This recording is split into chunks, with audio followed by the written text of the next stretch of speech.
Always.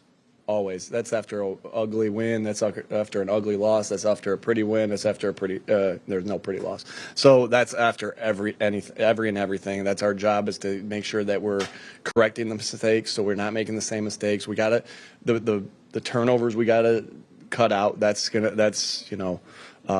big right there. But yeah, it wasn't pretty, and it wasn't pretty at all. Now, this is the National Football League, and it's tough to win games. We came into it a road game and ended up winning. But we have a lot of work to do to make sure that we're continuing to climb.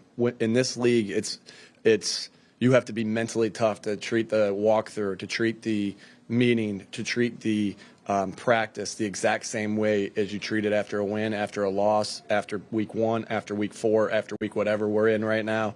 And I know we got the right guys in that locker room to make sure we're getting better. Wayne Johnson pointed out that that quick passing game is something that teams have been successful against you. I know you worked on it this week.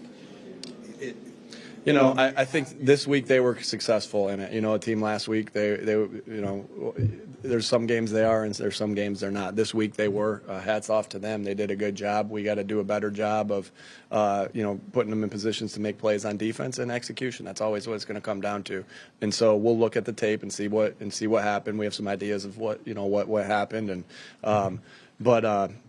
I give them credit. I think Sam Howell's played 2 really good games against us, and their offense, and Coach Bieniemy's done a good job as the offense coordinator for 2 games. So